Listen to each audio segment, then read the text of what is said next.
All right, folks, how you doing? My name is Tim Black. Welcome to a special edition of the Tim Black Show.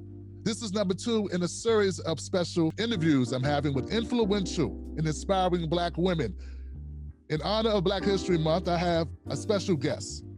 My guest is a Racial Justice Now co-founder and the National Director of Activism at Brightbeam. Zakiya Sankara-Jabar joins us to discuss the new Biden administration, a Black agenda, as well as how Racial Justice Now addresses our current state of Black issues. Zakiya, thank you for joining us. Thank you so much for having me, Tim. This is an honor actually to be here on this platform. I've been following you for a while and I certainly appreciate your brilliance and I appreciate your political commentary, so thank you. Well, you know, the feeling is definitely mutual. I became aware of you on Twitter. I saw how you put it down. I saw a couple of platforms or forums. You don't bite your tongue and you definitely are an advocate. And let's jump into Brightbeam. I see that you advocate for children. That's right. And nothing's more important than that. Tell us a little bit about your work at Brightbeam. Absolutely. I have the honor of serving alongside our brilliant CEO, Chris Stewart, as the National Director of Activism. And at Brightbeam, we embark on shining a light, right? We are a nonprofit network of education activists demanding a better education and a brighter future for every child. We shine a light on communities who are challenging decision makers to provide the learning opportunities that all children need to survive and thrive. And our mission has been even more elevated in this COVID-19 environment and in this conversation around virtual learning versus in-person learning. And so we're seeing things elevate all across the country. We have 4 major regions that we're working in on the West Coast, in the Oakland and the Bay Area. We also work in the Twin Cities of Minneapolis, so that's Minneapolis and St. Paul, and then Chicago, and of course, Washington, D.C., where I reside currently. So that's what we're up to at Brightbeam. Wow, it sounds very inspirational, and it definitely sounds like a much needed cause. Absolutely. You know, we're leading from a framework right now of child justice, right? And we define child justice as a truism that children cannot vote, and therefore the policies that might best support their development get lost among other policy priorities, right? Very simply put, it is unjust and we cannot stand for it. The entirety of Brightbeam's existence centers justice specifically for children and care for their health. In the cities, this means holding municipal governments accountable, especially those in progressive strongholds with booming economies, accountability for strong education systems, family economic security, and access to modernized health services. That's what we're all about. And so without that, there can be no adult peace. That's how we define child justice at Brightbeam. You said progressive strongholds. Is there a reason why that's focused on, you're saying, so blue states? Well, that's a yes. There's a reason why that's the focus, and I'll give you an example. Right, we released a report back in January of 2020 that highlighted progressive cities, like so San Francisco, of course, Washington D.C., Chicago, and others, where these metropolises attract people. As you know, D.C. is one of the biggest tourist places in the entire world, not just the country. And we feel like mayors and city councils of municipalities like that cannot say that they're a world-class city if their education outcomes for Black and brown children are in the toilet. That's what we're calling them out on. You can't attract people to your city and call yourself a world-class city when you're not educating the most educating the most marginalized children in your community. And that's how we feel about it. And that's how our activists have been working in all of the cities that I've mentioned. And that's based on what, like test results? Well, yeah, it's based on a number of things. So it's based on certainly academic achievement when we look at how that's working. It's certainly based on neighborhood dynamics, whether like we were talking about, we want to make sure that children also have healthy neighborhoods that they're living in. So education, we understand, does not exist in just one ecosystem. There's an environment around it. Like, is there high crime, right? Is there lead in the water, right? Like, these are all the factors that we see impact children in cities, particularly across the country. And so we're working at the intersection of all of those different areas, and in partnership as well with other community groups on the ground, to ensure that children's needs are being met, because we know they can't vote. So we have to make sure that children's needs are being met. And unfortunately, and hopefully we'll get into this a little bit, I was really disappointed to see that education was not an issue in this last election at all. K through 12 education, when you look at, particularly because of the pandemic, there's a lot of kids who missed out on education. One of the things that we've highlighted in our work at Brightbeam is Internet for All. Because of the pandemic, it exposed the fact that there are many communities across this country, even in rural communities, where families don't have internet at all. There's not even any broadband towers. So now you see there's legislation in this package that they just passed, I believe the Senate just passed last week, where they're finally putting funding in there to make sure that we have some broadband put up in these rural communities where kids have not learned in about a year now. Wow, that's very inspiring. I'm looking at this and I'm saying, wow, this sounds like a holistic approach to education. That's right. To just call it education, this is like a wraparound. This is, oh, absolutely. Yeah, you said the environment that they live in. You're talking about Absolutely. water, the air, Absolutely. crime, which you're talking about. So when you say justice, that pertains to their ability to live the best life, to grow up as a child should grow up, free from these, free from toxic environments, and also the best access to education. Absolutely. Absolutely. And we feel we have a responsibility to center those needs as a national organization. Again, I mentioned, we were very disappointed when you looked at the debates that happened. Yeah. Education, if it did come up, it was looking at higher education, and it was looking at student loan debt, which is something that I personally support. Let me be very clear. However, before kids get to college, we got to make sure that we're preparing them pre-K through high school, right? And that is something that I think was a huge missed opportunity. The folks in the media really messed up on that, in my opinion, because we have a lot of kids who were not being served in the best way before COVID, and now those same young people, it's been even more exacerbated now that we see that COVID has really exposed a lot of weaknesses, not just in our economy, but certainly even in our education system as well.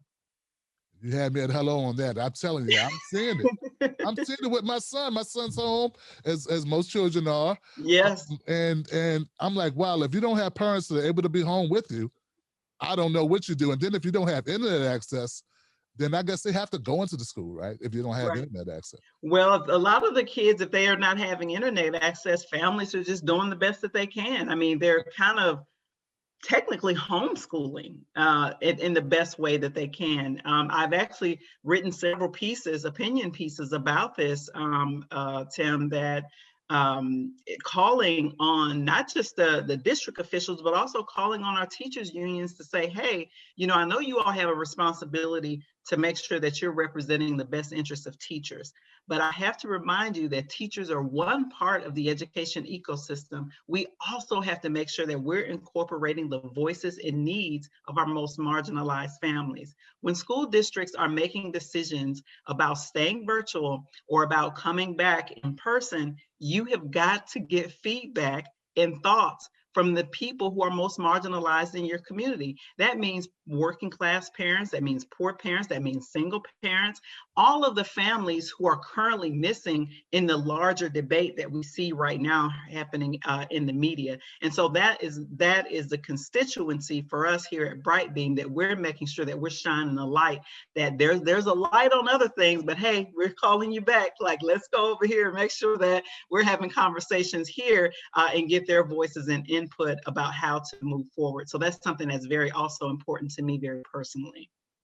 And it should be. And to all of us, it should be. And you're right. Children can't advocate for themselves Sort of reminds me of like homeless folks, poverty, all these issues that are very important were brought up during those debates. And it just makes you wonder, are we really focusing on issues that matter to the people the most? And if you talk to people like when I could, I used to go out once upon a time. I know, right? And I go down to DC and I take my Yep. mic and my son would be my camera guy. And I Yep. talk to people about issues and they cared about this stuff. That's right. They That's didn't care right. too much about Russia. No, China. the Russia collusion in China. I can tell you right now, I was on some of those debates and I was screaming at the TV like, what kind of question is this? Like, people want their, survival checks. You all need to get back and do your job and make sure people are getting what they need. But that's why I appreciate platforms like yours, Tim, because we're here having the conversation to make sure that we're shining a light on these different crevices in our economy and also in our education system that we don't get in our mainstream media. So again, really appreciate you for this platform. Absolutely, sister. And look, guys, she has so much that she's doing. Her and her husband are dynamos in advocacy for all these great issues. I'm going to jump to racial justice now because, well, it's just right up my alley. That's right. Tell me about racial justice now. It says dehumanization in education. That title grabs me. What's that about? That's right. That's right. Well, it actually started out of my own personal experience. As a mother, my then 3-year-old son was actually expelled from preschool. We know in the education system, unfortunately, Black children are continued to be targeted. Zakiya, hold on, Z. Babies. 3 years old. 3. What was he doing with the blocks that was so dangerous? I'm telling you. And this was, again, 10 years ago now, actually 11 years ago now, because my son will actually be 14. He's heading to high school now. He's a brilliant young man. Lots of times when I tell this story, people are like, well, where is he now? And I want to assure your audience that his family has made sure that he is fine. He's actually a great young man, a growing leader as well, very involved. He's a swimmer, he's a basketball player, so he's a well-rounded young man. So thankfully, because he had a mama, all right, who did not accept the labels that the educators were putting on him, and I organized and I pushed back when they identified my baby, who was 3 years old, as a problem. And it's certainly, there's actually research, Tim, and I want to share with your audience. They can go and check it out for themselves. Dr. Walter Gilliam out of the Yale Child Study Center, he's done several research papers on this particular issue now, but at the time he had only done one. At the time he had only done the only preschool examination of expulsions and suspensions in the country at the time. And the reason why is because preschool is not mandated by federal law or state law. Many times families pay privately for preschool, which is what I was doing in part. And so it was a little harder for him to get the data. Now, once you reach public school, that data is available because, as you know, the U.S. Department of Education biannually collects civil rights data based on disaggregation, race, gender, and all of those different categories. However, when it's private, it's a little bit different. And so he really had to do an undertaking to get the numbers of what was happening. There's also a number of different providers when it comes to preschool education. So what he found in his research were that Black boys in particular 4 times is likely to be suspended or expelled in preschool. And the most egregious offenders, wait for this, Tim, were the religious schools at that time. So he's since done more work on that, and he's looked at the eye movement of the teachers, and it showed like they would literally track the little Black boys to expect them to do something. And mind you, keep in mind, these are like normal childhood behavior things that the young children are doing, but it's pathologized when they're Black versus when there's a white child or another child of a different race is not as pathologized. So we have a lot of work to do in the education space. I'm going to be honest with you. I've recently wrote an opinion piece, and I'm calling for at this time, Black parents, I think at this time, this is a opportunity for us. If we're gonna be lobbying for something, I think we should be lobbying for some self-determination in education. Especially, and you probably saw, Tim, last week, we saw that all over the media where a Black girl in Florida was body slammed and her head was bounced up off of the concrete by a big, burly white male SRO who was a police officer.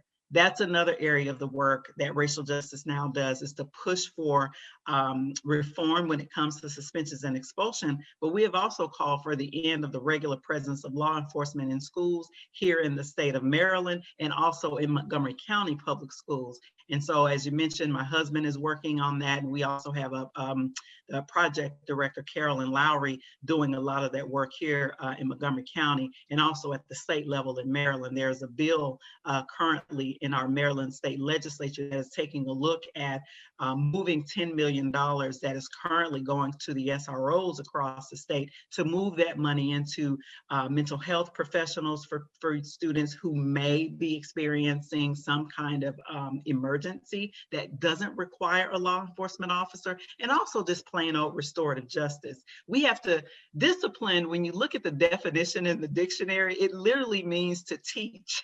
You know, it's not about being punitive all the time, but these people want to be punitive when it comes to our children, as we see disproportionately. So we have our hands really full, and it's one of the reasons why in the latest op-ed that I wrote on Education Post, that we need to look back into 1968, where Black and Puerto Rican mamas and daddies and families pushed for community control in education. And they won a temporary victory. They took over the school board.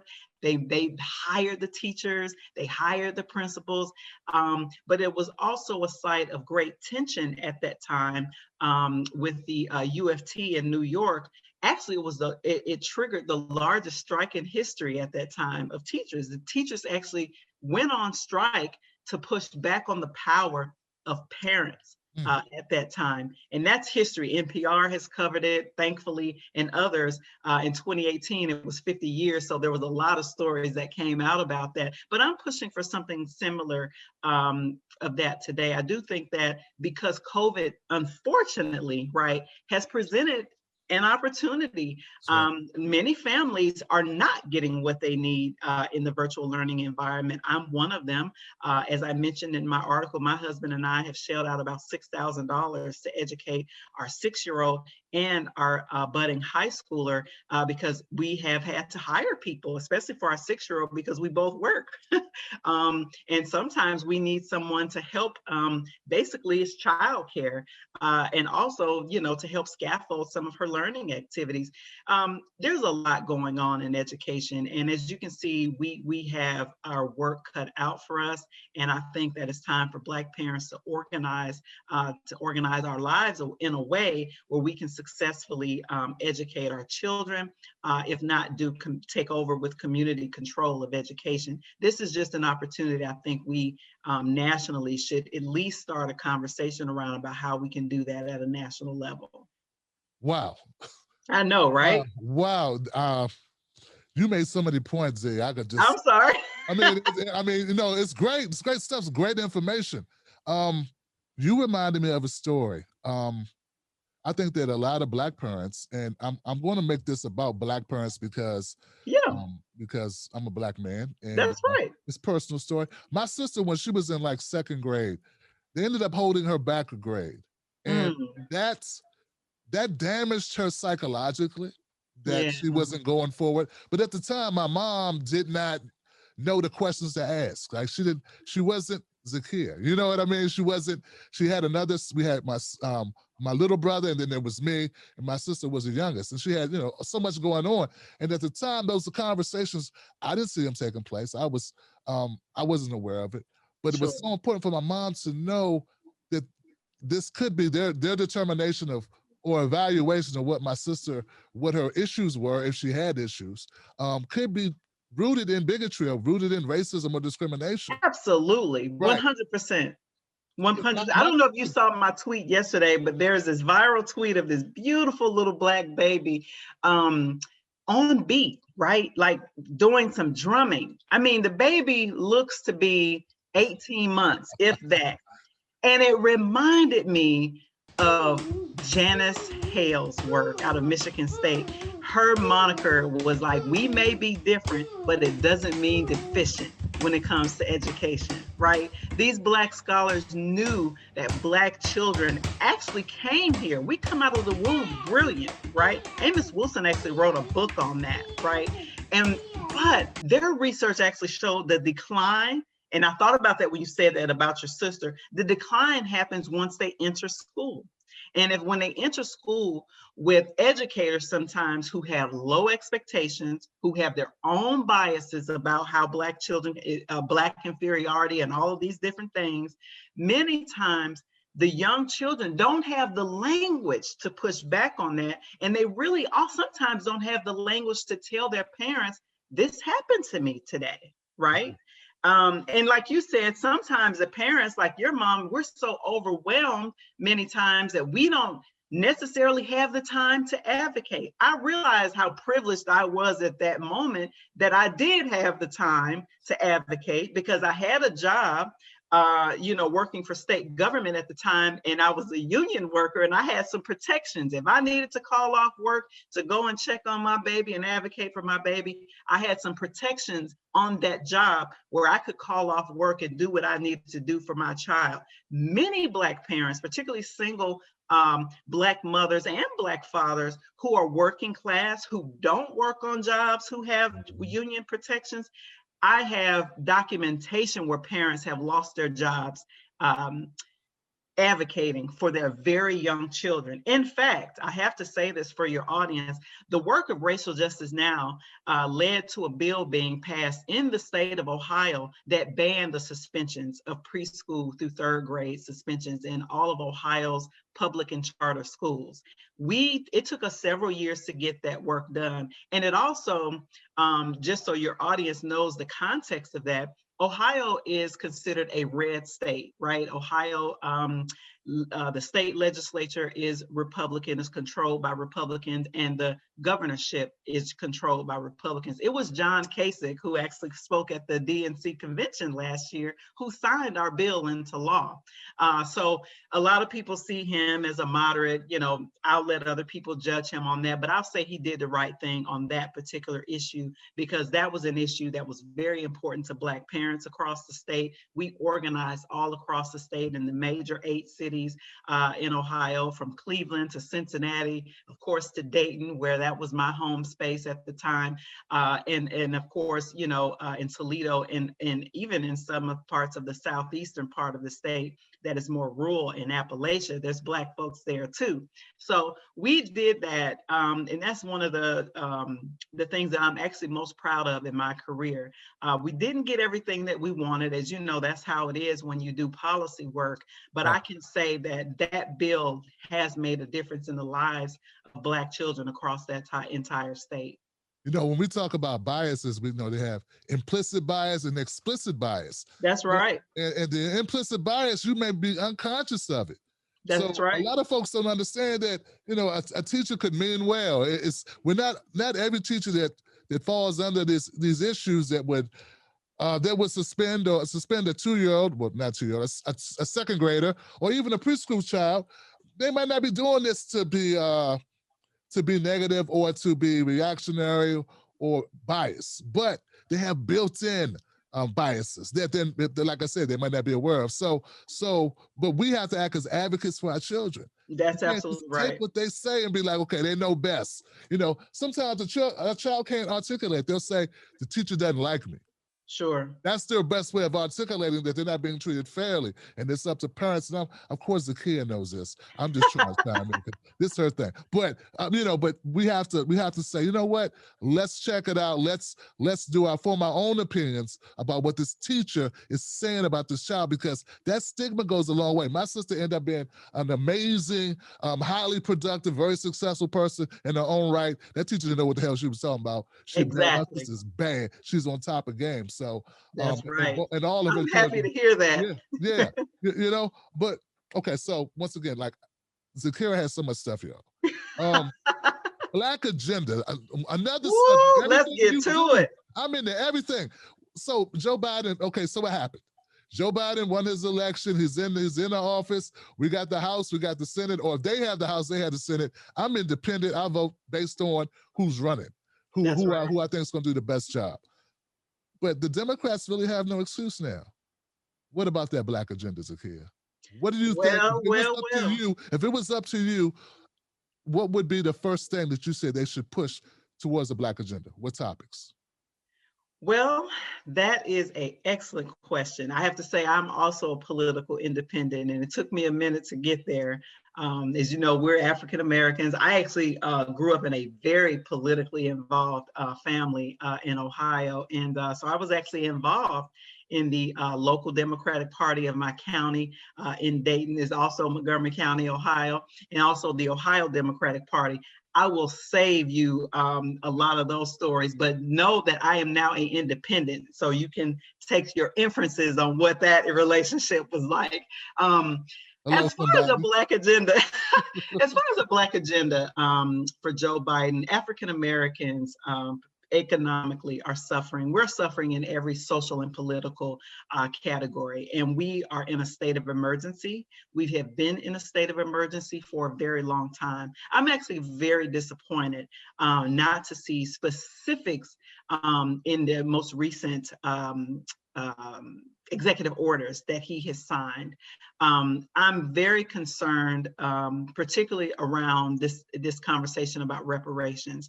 And I do support reparations. I know that that's political football. For some people, they don't support it or they don't think that it's feasible. It is absolutely feasible. And you want to know why I say that? Because they found trillions of dollars during the COVID-19. Yes. They found that money, right? And they have given out so much money. I forget the price tag of how much they've given to companies across this country, right? So where there is a will, there is a way. And I don't see the will from the Biden and Harris administration at this point. In fact, Harris was quoted on the Breakfast Club. Black folks, as you see, they tweeted it everywhere. Well, I'm not going to do anything specific for Black people. So they basically told us, right, that they were not going to do anything specifically for us. I think that's unacceptable, right? Of course, are Black people impacted, particularly Black Africans and Caribbeans and others impacted by immigration? Absolutely, and I support that, right? Are Black folks impacted by a couple of those other executive orders, that he signed? Of course, but I'm concerned about the specificity, because there are some areas where we are specifically more disproportionately impacted than others. Education outcomes and opportunity gaps. I would like to see some specialization there when it comes to education outcomes. I would also like to see reparations, not just a study. I do think that HR 40 needs to be amended. I think at this point, we've had all the studies. You can go to any major university in this country, and these people have been studying us since the turn of the century, since we actually got off the daggone boat from them taking us out from Africa. Let's just be honest about that. They've been studying us. They know, they have the data. So I think that HR 40 needs to be edited, and they really need to take the lead from folks like Sandy Darity down at Duke. I also really like Derek Hamilton, and he's one of my favorite stratification economists. He's back at the New School. He spent a little time in Ohio at Kirwan, but I think they need to bring in experts like Darity, like Derek, and make sure that we come up with a proposal that will go furthest to make us whole. I don't believe that the United States government could ever fully, honestly, make us whole for the complete centuries, even current dehumanization that continues to happen. And then finally, police brutality, right? I mean, there's a number of areas, but these are my priorities. Reparations, we have to do something on police brutality. There was nothing about reprimanding the police and the police murder in his executive orders. He doesn't even have it on his agenda for the first 100 days. And I'm living right here in Montgomery County, Maryland, where 2 Black men have been killed in the last 3 weeks. Columbus, Ohio, 3 Black men have been killed in the last 6 weeks. That's an emergency. That's a crisis emergency. And we don't have a president of the United States who will take that seriously, even though he wouldn't be there if it wasn't for the Black vote. And then finally, again, of course, I have to elevate education when it comes to opportunity gaps. We actually need a form of education reparations and compensatory education because there's many Black students who are graduating, some who are graduating who are not at grade level. And then there are some of our young people who are still not graduating in this country. The Black male graduation rates for the United States are abominable, and we don't talk about it. We just sweep it under the rug. There needs to be some national, I know that education is mostly statewide, but it would be very helpful if the president used his leverage and bully pulpit to say, this is something that I care deeply about. African Americans are integral to the future of our country. I don't hear that kind of language from him. And I think that is indicative of the fact that again, I believe that Democrats take African Americans for granted, and we show up for them every single time. I know how you feel about it. I just had to say it. Yeah, absolutely. Once again, from you take the words out of my mouth. You said exactly. It's like we're really in line here on all this politics. I mean, Joe Biden himself said, if it wasn't for the Black community, what did he say? The Black. Y'all had my back. I'm gonna have yours. I'm gonna and have. Then he proceeded to don't even include us in his executive orders. There it is. There it is. And there's really no excuse for it. I don't think there's an excuse for it. There's no excuse for it. I agree with you. It's difficult criticizing Kamala Harris. A lot of people see her as a symbolic gesture towards equality, and I understand that. I get that. I mean, I know how I felt when Obama got elected. For right or wrong, I was like, all right, a brother in there. And then, I begin to see things a different way as he was less focused on Black issues than I wanted him to be, and these things continue. So I am sensitive to the fact that there are women who see, Kamala Harris. I'm not one of those women. Right? Well, I didn't know that. I said that. I took my time getting there. But you're right. We gotta hold her accountable like we would hold anybody else accountable. We can't let ourselves be blinded by. So as a woman who's in this space, who's doing this work, how do you address Kamala Harris? How do you deal with your advocacy? And we know how she feels about prisons. And yes. Because how tactful are you when you deal with this? Well, I just tell the truth. I just have to be truthful about it. I am not as concerned about the symbolism because you have to see, I am a community organizer. I literally see the families that have been forgotten in this country. So I don't have time to be thankful for some symbolism. Does she look great being there? Absolutely. Okay, I'll give you that. But see, I guess I am in the mode of Ella Baker, right? Ella Baker was one of the most prolific women of the civil rights movement. Do you understand? And she didn't desire the limelight. She didn't desire to be, a Black woman face on the American empire, so to speak, right? That just wasn't who she was. What she wanted was justice for the people, for the marginalized who oftentimes get forgotten. And that is at the root of my politics, right? So of course, Kamala there, I'm happy for her personally. I'm happy for her family. She's made it, right? Like after her, she's almost gonna ascend right to the presidency, right? That's the whole goal. And I also know that politics is a game. Remember, I mentioned that I was very involved as a young person in my 20s in the Democratic Party in Ohio, and I saw all the behind the scenes kind of stuff that happens. So I get it's a game at the highest level. The problem is that we have the majority in our country who are not a part of that game, right? Who are not receiving material benefit from having a Kamala Harris as a vice president? How is that going to house the 50% who are unhoused in this country that happen to be African American? How is her ascendancy to the vice presidency going to change the material conditions of those people? That's my question. Well, look, Zakiya, they all gonna put Harriet Tubman on the $20 bill, so there you go.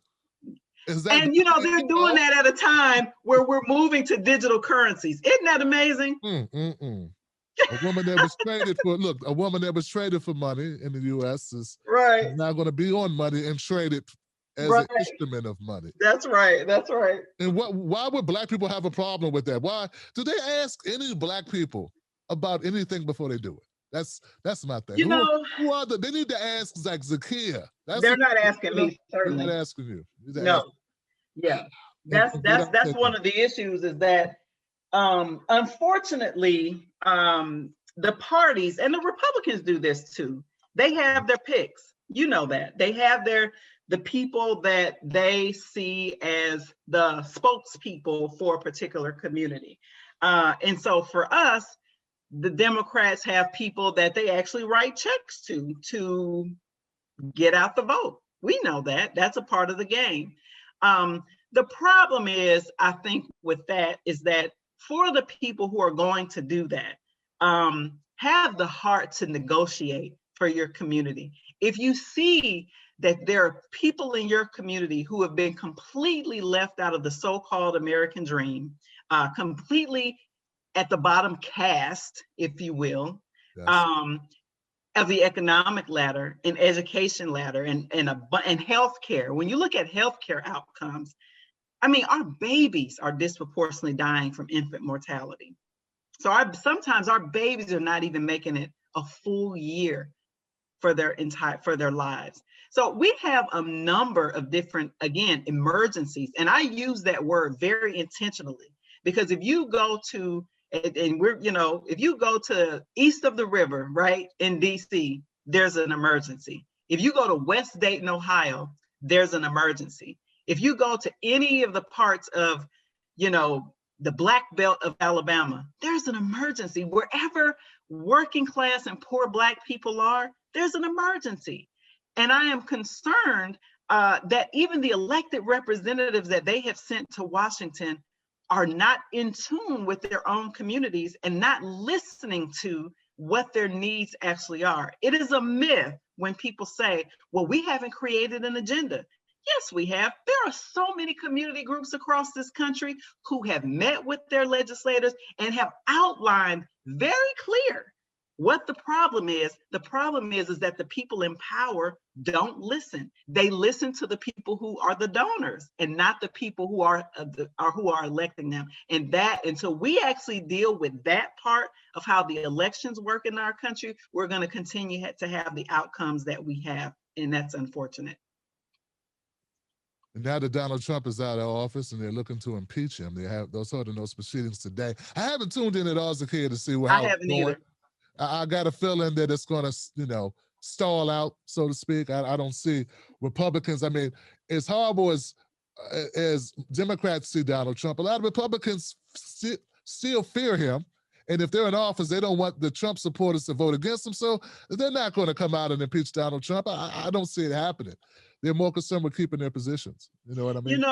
I have to say I'm really disappointed that the Democrats are using a lot of political energy pursuing that, when I feel like they could be using that to solve the problems of the American people, particularly the descendants of enslaved Africans and all Black people in this country, and other people of color as well. There are so many emergencies. If you go to reservations where Native Americans have been hauled off to, and all of the different broken treaties that the United States have with their communities, there's emergencies, right? I think that the time is not well spent, and I think that Democrats are already preparing for 2022. It's like they never get to the point where they actually do the work that matters of the American people, and that's something that I have to say that I'm very disappointed in. Yeah, and I think Donald Trump is gone, right? I think it's intentional, though, Zakiya. I think it's important. It's a distraction mechanism where people can focus on Trump. And Trump was very He's been lucrative. silenced, for heaven's sakes. He's gone. Social media companies have silenced him. Why are we still focusing on Trump? He's silenced. He's no longer on the If news. not, people might focus on what you're talking about, Zakiya. You see what I'm saying? Where's cut the damn check? Cut the They check. don't want to focus on that. Okay. Right. They want Right. to focus on the evil orange man, and now they're trying to create another orange woman, Marjorie Taylor Greene. Marjorie Taylor, I see. Yeah. Trying to build her up, and she ain't nothing but a dimmer Sarah Palin. Right. Right. Right. But they building her up because they need a new boogeyman, because Mr. McConnell is not getting the job done, see? So there's so much money wrapped into this. Like you talk about the money that's dumped in to get out the vote.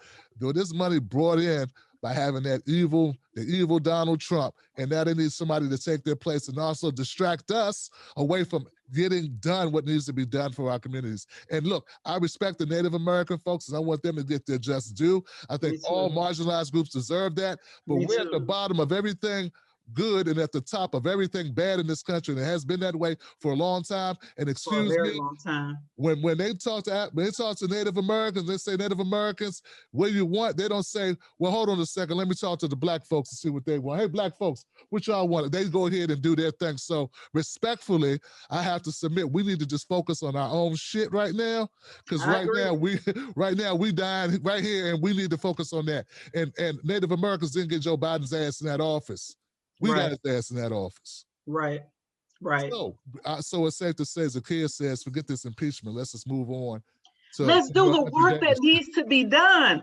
Joe Biden has already backtracked on the promise that he made to Georgia voters. Did you see that? $2,000, and then he gets into Washington after he's inaugurated. Suddenly it's $1,400, and he playing mind games and saying, "No, I said, well, you already got $600, so to make it $2,000, I'm gonna do $1,400." I think that's bullshit. I know this. If I told you and your husband I'm gonna give you $2,000, and I come with some crap about, but I heard somebody else already gave you $6,000. Right. Well, I heard somebody else already gave you $6,000. All I got is $1,400. It's gonna be some problems. It's gonna be some problems. I don't need no problems like that. I don't know who they think they're talking to, man. I don't know these people. Media is horrible, Zakiya. The fact that they can't hold him accountable. There's tape. I got tape of him saying this. Yep.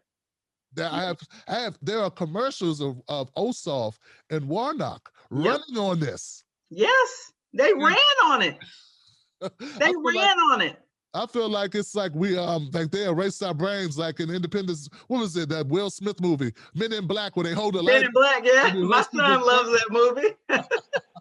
They must have did that to the media, because the media acts like it's no big deal. And even Bernie Sanders, and that's my guy. I support Bernie. I like Bernie's policies, but Bernie, even he's going along with the Jedi mind trick, as if 1,400 is the same as 2,000 somehow, some way, and that's very disappointing, because we need advocates with a stiff backbone right now. We don't need we don't need no flimsy song and dance. Go with the flow. No, right now we need you to hold them accountable. That's right. That's right. I'm so excited that Nina is running as a child of Ohio, and I actually was born in Cleveland, and I still actually have a lot of family in Cleveland. I'm excited to potentially have another progressive hero to add to the squad, if you will, to make sure that some folks are not forgetting the most marginalized. I couldn't think of a better person to represent my father in Cleveland, Ohio, than Nina Turner. So I'm going to be encouraging all of my family who live in her district to get out and vote for her. Absolutely, and then that's a great segue, because I'll be talking to her tomorrow and having that conversation, and we want to tell folks to go start phone banking, get involved online, do what you need to do. I know that she's at 6:30 Eastern Standard Time. Jennifer Farmer, which is a mutual friend of ours, will be on her promoting her book. Will be with Nina doing that. So I just love the fact that all these great people that I admire, Zakiya being one of them, are all connected. Connected in some way. That's right. And I feel like that's a real community, of people advocating for the people, man. I'm proud to have you on the show today. And thank you so much. Could you tell people where to go to find out more about your work and to get involved? Absolutely. So people can go and visit us at brightbeamnetwork.org, and folks can definitely take an opportunity to peruse the site. You can also check out RJN dmv.org to check out the work that Racial Justice Now is up to in Montgomery County, Maryland, also working again statewide with partners in Prince George's County and also in Baltimore City. So the work is there. I would say that folks, get involved with an organization wherever you live in this country. Trust me, there is an organization, a grassroots organization in your community that needs some help. And it doesn't always have to be financial. This is not a fundraising pitch. Folks need bodies, like you said, phone banking for a progressive who is running for office right now. That could be something that you can give of yourself that will be going towards the greater good. You can use your talents and skills. Maybe you know how to create a website. There's plenty of grassroots organizations. They're so grassroots, they ain't got nobody creating a website for them. That may be a service that you can offer. There's just so many different things that don't have to be monetary that grassroots organizations need support and help with. So I'm like Kwame Ture when it comes to what we need to do. Seriously, organize, organize, organize. And that is my call to action for the listeners.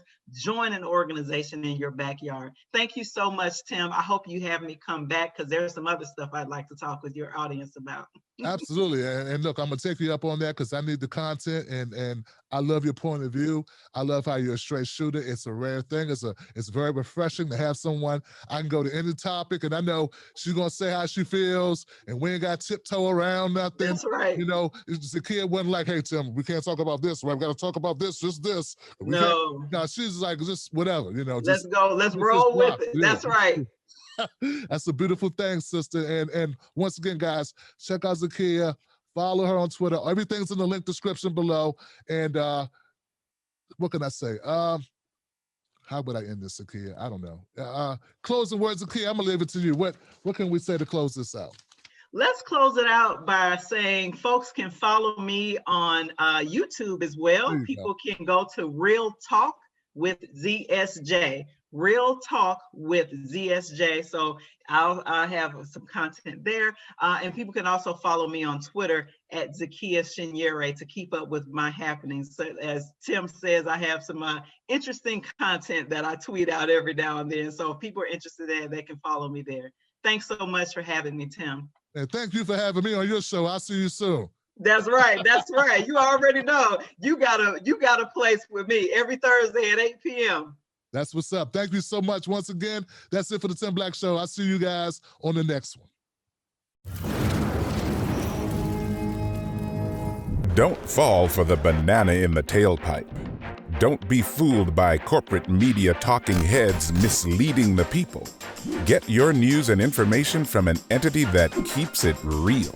Tim Black. Tim Black is the host of The Tim Black Show. Independent news that leaves you informed, inspired, and sometimes entertained, but always in the know. Go to TimBlackTV.com and sign up today.